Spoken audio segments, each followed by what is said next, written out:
It's the Oklahoma Guru, and I was pondering today about the eternal family and the eternal bond between a man and a woman. So that's one of them subjects that comes up between a Latter Day Saint and a evangelical or Christian, and they have a big dispute about it. I'd like to start off first with reminding people of the 10 virgins. And I will give you a breakdown of the 10 virgins and that parable by Jesus in a video coming up.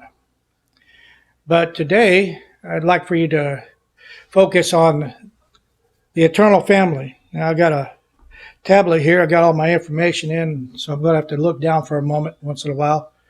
Remind me where all the scriptures are, but I'll put them up so you can have them right there while you're watching this video.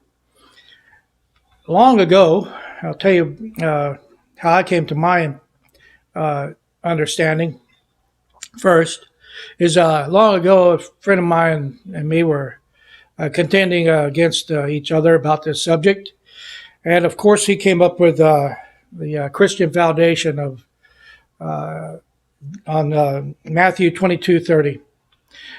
And it specifically says that in the resurrection, there is no giving in marriage or marrying in the resurrection, for we'll be like the angels. And of course, I would give him the normal answer that, well, that's just talking about where things that are spiritual need to be handled spiritually. And so therefore, man and woman cannot be bonded by in heaven. They have to do that work in the temple. And it never did set well with me. I was like, and I thought to myself, there's no way that this is the only answer or the answer. And so what I did on my break at work, I went in the back where I could pray and meditate about the situation. And it came to me, and I'll let you know what came to my mind as I was pondering. But let's demonstrate a couple of things and what common people would, how they would answer on the LDS side. So again, the Christian world would tell you that for in the resurrection, they neither marry nor are given in marriage, but are as the angels of God in heaven.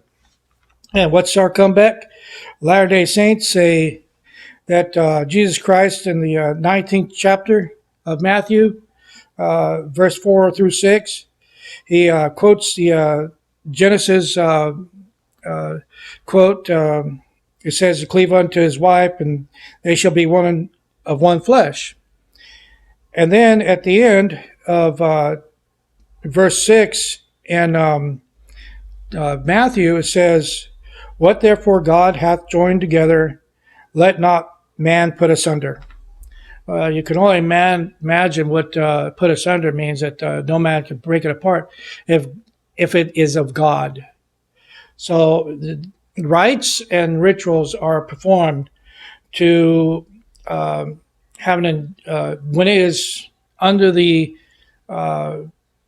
master's law, of God's law, and his chosen are performing that rite, then it is bonded eternally.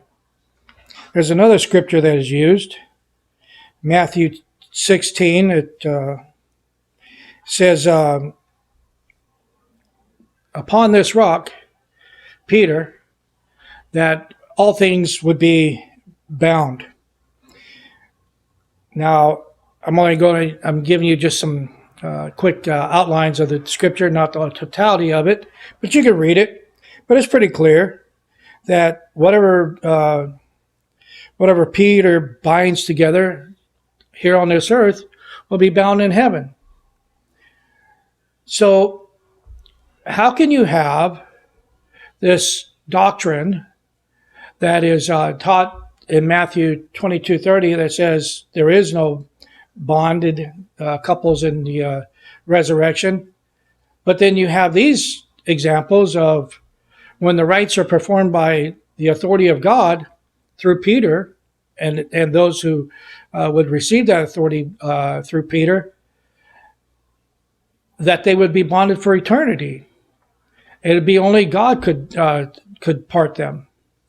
So that's a contradiction, or maybe the interpretation of 22:30, Matthew 22:30, is incorrect. Let's see. This is the Oklahoma Guru's answer.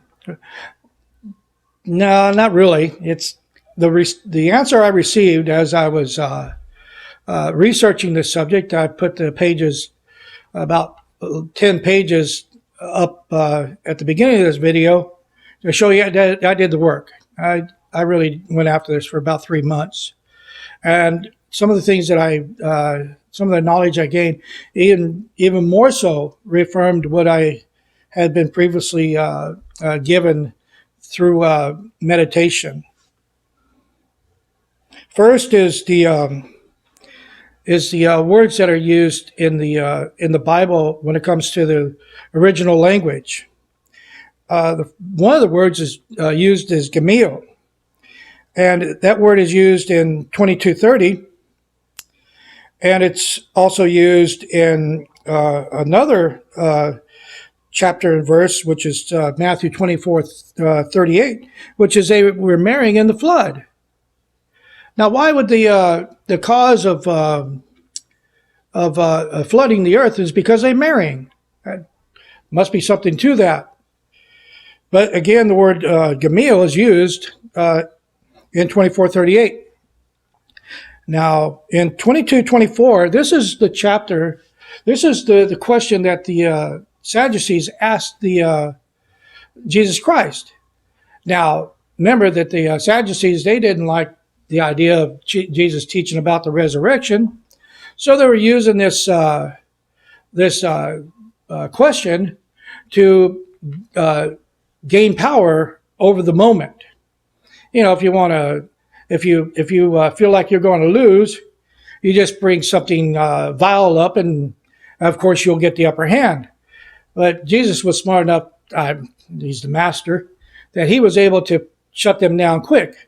You know, they asked, well, this woman, her husband died, and now she's going to be with her brother-in-law, and to bring forth seed, and then now she's with 7, and they all died, and none of them brought forth seed, and now, so who's she going to have sex with in the resurrection?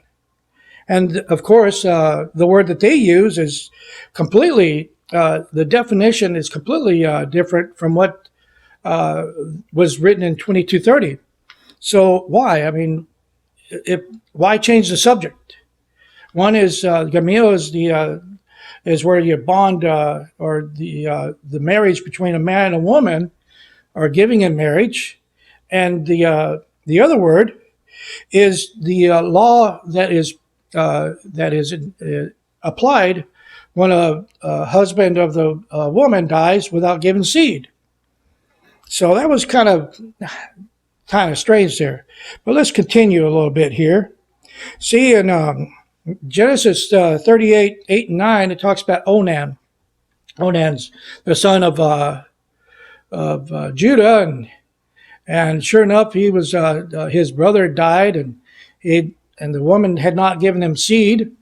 So Judah commanded him by the law of Israel, or God actually, that he was supposed to go into the tent, or go in unto her, and give her seed for a brother, for her husband. Well, he died, and you can read about it, and it tells you why he died. But again, the marriage ceremony that was probably performed between the first husband and the woman, they probably, this law, because of this law was in place already, then there was no necessity for another ceremony for the brother-in-law to give the woman seed for the deceased husband. So the word that's used in the Genesis, let me get that, Genesis 38, it's Yabam. And it has a definition. It is, and I'll show you on the screen, and you'll see the highlighted. But it basically is the law that enables or demands the brother-in-law of the deceased husband to go in and give seed for the brother who is deceased. So back when this was written, the word sex, you can't find the word sex in the Bible when it comes to interaction between a husband and a wife. They don't use it. The word was not used in the King James Version of the Bible. At least I never found it specifically for that purpose, because the word was given to show the genders. The word sex was based on gender, whether male or female. So sexual intercourse didn't come to be until the 1700s, because there was a situation where Jesus is at the well with a woman, and he says, could you go get your husband? And she says, I have none. And then he says, no, you've got 5 husbands. Now, why'd they use the word husband? Why did the King James Version of the Bible use a husband? The question would be, you know what the question would be. Jesus would say, if he was layman terms, woman, go get that man you've been having sex with. And she'd say, I didn't have no sex with a man. Well, no, you've had sex with 5 men. Go get them. And then that's what it would be in layman's term. But nobody would want to put that in the Bible because, again, it's the more vulgar way to express the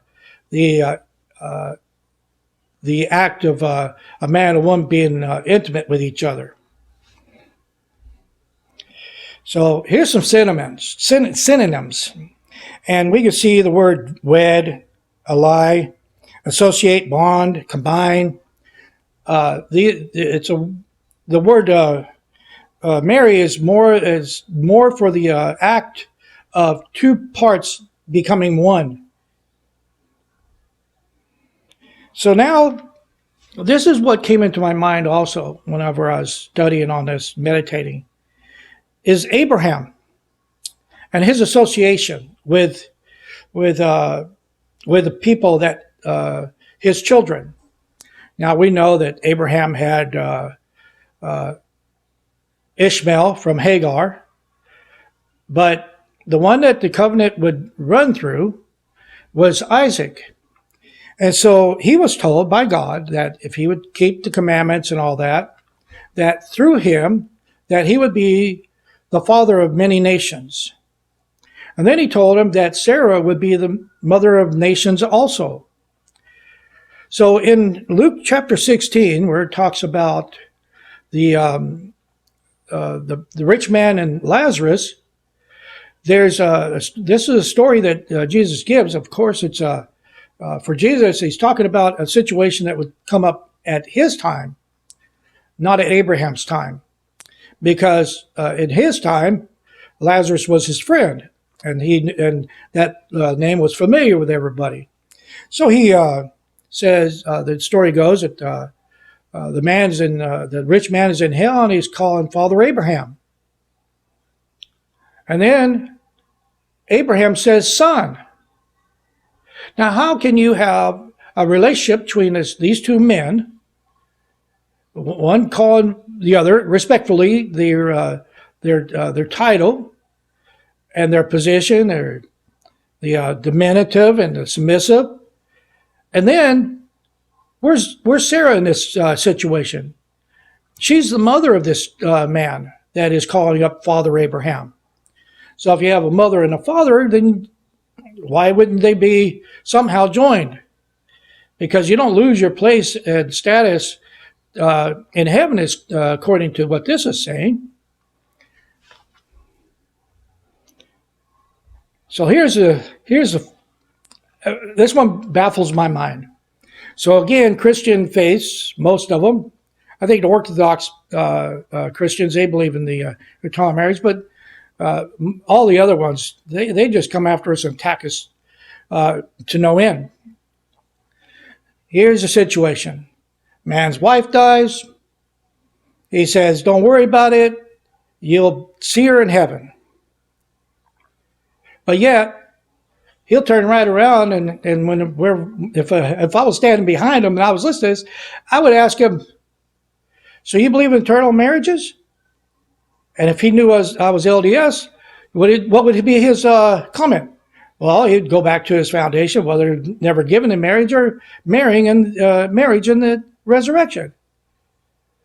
So again, a lot of pastors out there, a lot of preachers out there, they tell people what they want to hear, not believing in the doctrine itself. So I would say that, you got to be honest. If you want to hold that position, hold it all the time. Don't tell people what makes them feel good, because you're lying to them. If that is your truth, that there is no relationships after we die, you could probably go into the Bible and say, well, all our memories and everything would be erased. But that don't work either, because you got Moses and Elijah come to Jesus on the Mount of Transfiguration, and they seem to have a conversation with him. Now, if the best we get out of life is to have a pair of wings, good singing voice, and a harp, then why aren't they doing their part?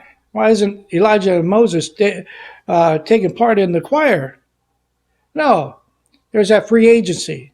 We have an actual Father that loves and cares about us and wants to see us have joy. Because if he just wanted a bunch of songbirds, he could have done that without this earth bringing forth mankind. He created angels. He's got spirits. So why does he need this earth? Well, it's been good talking to you. You guys have a great day. That's the Oklahoma Guru signing out. If you care to, drop me a comment, press the like button, or share it, and subscribe if you get a chance. Thanks for watching. That's the Oklahoma Guru signing out.